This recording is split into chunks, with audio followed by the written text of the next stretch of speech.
नमस्कार दोस्तों। Safety with Mukesh में आपका स्वागत है। और आज हमारे साथ एक साइट सुपरवाइज़र मौजूद हैं जिनके मन में कुछ क्वेश्चन था।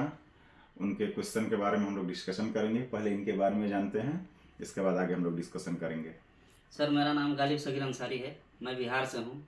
अभी मैं साइट सुपरवाइज़र हूँ और मैं आपसे जानना चाहता हूँ कि सर इमरजेंसी प्लानिंग कैसे करते हैं। इमरजेंसी होने पर हम लोग क्या करते हैं। यानी आपको जानना है इमरजेंसी रिस्पॉन्स प्लान के बारे में। जी सर। यानी इमरजेंसी रिस्पॉन्स क्या होता है। देखिए, कहीं भी आप किसी वर्किंग साइट पे काम कर रहे हैं, अचानक आग लग गया, बिजली का किसी को करंट लग गया, कोई बड़ा हादसा हो गया, तो आपकी साइट पे क्या तैयारी है। ठीक है, तो आज हम जानेंगे इमरजेंसी रिस्पॉन्स प्लान क्या होता है और ये कैसे लोगों को जान बचाता है, कैसे सबकी सुरक्षा करता है। तो इमरजेंसी रिस्पॉन्स प्लान क्या है, सबसे फर्स्ट हम इसके बारे में जानते हैं। इस इमरजेंसी रिस्पॉन्स प्लान एक लिखित योजना होता है जो यह बताता है कि किसी भी वर्किंग साइट पे इमरजेंसी होने पे कौन क्या कब और कैसे करेगा। कौन मतलब कौन कौन लोग होंगे, क्या करेंगे, कैसे करेंगे और कब करेंगे। यानी एक लिखित प्लान होता है, एक योजना होती है, ये बनाया गया होता है और इसमें सबकी कुछ भूमिका होती है। इमरजेंसी रिस्पॉन्स प्लान का जो मुख्य उद्देश्य होता है, इसमें तीन चीज़ें होती हैं। इमरजेंसी रिस्पॉन्स प्लान के जो मुख्य उद्देश्य है, इसमें सबसे फर्स्ट होता है जान बचाना। जितने लोग उसके अंदर आएंगे उनका जान कैसे बचाएंगे। नुकसान को कम करना, सेकेंड पॉइंट होता है नुकसान को कम करना। और थर्ड होता है इस स्थिति को कंट्रोल करना, यानी जो भी सिचुएशन हो उसको कैसे कंट्रोल करेंगे। ये क्लियर हुआ कि इमरजेंसी रिस्पांस प्लान एक लिखित योजना होती है जिसमें क्या करें, कब करें, कैसे करें, किस तरह से करें, और उसका मुख्य उद्देश्य होता है जान को बचाना, नुकसान को कम करना, स्थिति को कंट्रोल करना। अब नेक्स्ट है कि इमरजेंसी के प्रकार, इमरजेंसी कितने प्रकार का हो सकता है। तो ये मुख्यतः 6 प्रकार का होता है। किसी भी इंडस्ट्री या कंस्ट्रक्शन साइट पे जो इमरजेंसी होता है वो 6 तरह का हो सकता है। तो उसमें क्या क्या इमरजेंसी में हो सकता है, तो उसमें फायर यानी आग का लगना, उसके बाद इलेक्ट्रिक शॉक किसी को लग जाना, कहीं पे कोई गैस लीक हो जाना, हैवी इक्विपमेंट का एक्सीडेंट होना, उसके बाद कोई व्यक्ति हाइट से गिर गया, या फिर नेचुरल डिजास्टर जिसमें बाढ़ आना, सुनामी आ जाना, तेज़ बारिश हो जाना, तूफान आना। तो ये सब इमरजेंसी के प्रकार हैं। फिर से मैं एक बार रिपीट करता हूँ कि क्या क्या इमरजेंसी हो सकता है। आग लग सकता है, इलेक्ट्रिक शॉक लग सकता है, किसी को गैस लीक हो सकता है, हैवी मशीनरी का एक्सीडेंट हो सकता है, कोई हाइट से गिर सकता है, या नेचुरल डिजास्टर हो सकता है। तो ये हमारे इमरजेंसी के प्रकार हैं, इतने तरह का हो सकता है। अब इमरजेंसी रिस्पांस प्लान काम कैसे करता है इसके बारे में हम जानेंगे। तो इसमें क्या होता है कि साइट इंसिडेंट कंट्रोलर की एक टीम, यानी कुछ टीमें बनती हैं जो कभी भी कोई इमरजेंसी होने पे उसके लिए इमीडिएट एक्शन लेके काम कर सके। तो उसमें कुछ टीमें बनाई जाती हैं। यानी ये इमरजेंसी रिस्पांस प्लान काम कैसे करता है, तो फर्स्ट होता है साइट इंसिडेंट कंट्रोलर। जो इसकी टीम बनती है, इसमें साइट इंचार्ज, प्रोजेक्ट मैनेजर, जो भी कंपनी के सीनियर लेवल के ऑफिसर्स होते हैं, इनको रख के एक साइट का इंसिडेंट कंट्रोलर टीम बनाई जाती है। ये कोई भी मतलब इंसिडेंट होने के बाद इनको फर्स्टली इन्फॉर्म करना होता है। सेकेंड होता है फायर फाइटिंग टीम। कहीं भी आग लग गया तो उस फायर को कंट्रोल करने के लिए दूसरी एक फायर फाइटिंग टीम होती है। तीसरा होता है फर्स्ट एडर टीम। किसी भी इमरजेंसी के दौरान किसी को कुछ हो गया, कुछ भी हुआ, तो फर्स्ट एड वाले तुरंत उसका प्राथमिक उपचार करके फिर आगे के लिए उसको रेफर करेंगे। नेक्स्ट होता है इवैक्यूएशन मार्शल। जो भी इमरजेंसी के अंदर फंसेगा उनको वहां से निकाल के बाहर करने की जो टीम होती है उसको इवैक्यूएशन मार्शल बोलते हैं।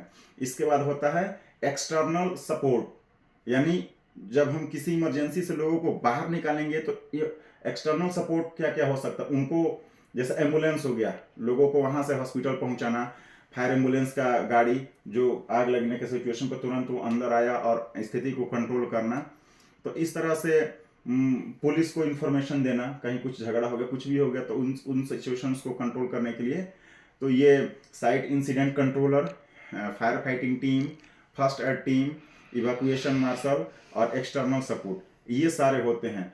हर किसी का एक टीम होना चाहिए हर टीम में सबका मोबाइल नंबर वहाँ पे होना चाहिए, यानी कि बिना इमरजेंसी रिस्पॉन्स टीम का कोई इमरजेंसी प्लान को हम एग्जीक्यूट नहीं कर सकते हैं। उसके बाद है इमरजेंसी होने पे हम क्या करें। ठीक है, तो सबसे फर्स्ट स्टेप होता है, सबसे पहले जहाँ भी इमरजेंसी हुआ हम अगल बगल के अलार्म को जाके बजाएं। उसके बाद सेकंड स्टेप क्या होता है कि सेफ्टी ऑफिसर, साइट सुपरवाइजर जो भी इंचार्ज होता है उसको सूचना देना। उसके बाद स्टेप 3 में सभी लोगों को असेंबली पॉइंट पे लेके जाना। जितने लोग हमारे वर्किंग एरिया में हैं, जितने लोग काम कर रहे हैं, सब लोग इमरजेंसी पॉइंट असेंबली पॉइंट पे जाएंगे।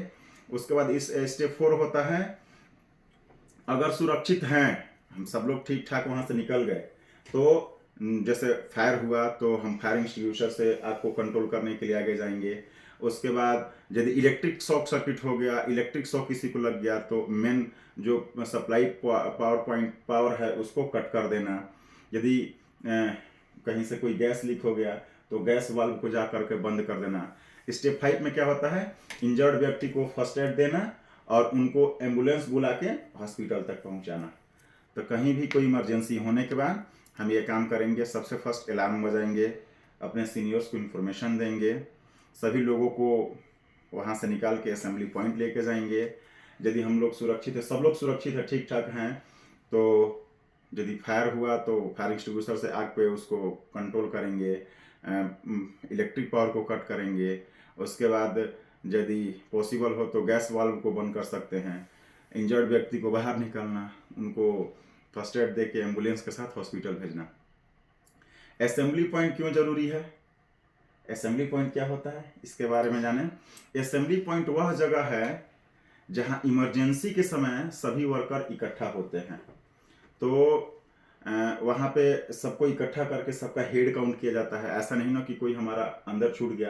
एंट्री के समय जितने लोग होते हैं उनका एक मतलब हम लोग नेम लिख के उनका सिग्नेचर कर लेते हैं कि कितने परसेंट एंट्री किए हैं। इमरजेंसी होने पर सब लोग इमरजेंसी पॉइंट पर जाएंगे, हेड काउंट करेंगे कि सुबह जितने लोग एंट्री हुए थे वो प्रॉपर असेंबली पॉइंट पे इकट्ठा हुए हैं कि नहीं। मिसिंग पर्सन का हम लोग पता लगाते हैं। असेंबली पॉइंट हमेशा सेफ, ओपन एरिया और साइन बोर्ड के साथ होना चाहिए। यानी हमारा असेंबली पॉइंट जो भी होगा वो एक सेफ जगह पे होगा, ओपन एरिया होगा, वहाँ से हम बाहर निकलने का हमारे पास प्रॉपर एक्सेस होना चाहिए और साइन बोर्ड लगा होना चाहिए कि हाँ ये असेंबली पॉइंट है। एस्केप रूट होते हैं जिसके माध्यम से हम असेंबली पॉइंट तक पहुँचते हैं। ग्रीन कलर का एरो हर जगह मार्क होगा, वो असेंबली पॉइंट पे हमको पहुँचाता है। उसके बाद सबसे इम्पोर्टेंट, हम इमरजेंसी रिस्पॉन्स प्लान बना लिए, पूरी टीम बन गई, सब कुछ हो गया, तो समय समय पे इस सब का ट्रेनिंग देते रहना चाहिए। हमको मॉक ड्रिल करना चाहिए। कुछ भी जैसे ऐसा नहीं कि हमको ओरिजिनल इमरजेंसी का वेट करना है। हमारा इमरजेंसी रिस्पॉन्स प्लान बना के समय समय पर मॉक ड्रिल करके सबको एक्टिव रखना चाहिए। मॉक ड्रिल मिनिमम 3 मंथ और मैक्सिमम 6 मंथ के अंदर एक बार होना चाहिए। यदि दोस्तों आप लोग भी किसी वर्किंग साइट पे काम करते हैं और आपका इमरजेंसी रिस्पॉन्स प्लान नहीं बना है तो इमीडिएट बेसिस पे बना लीजिए। ये हर साइट के लिए बहुत ज़्यादा ज़रूरी होता है। और इस तरह के और भी वीडियोस पाने के लिए सेफ्टी विथ मुकेश में बने रहिए। फिर मिलेंगे अगले वीडियो में, तब तक के लिए धन्यवाद।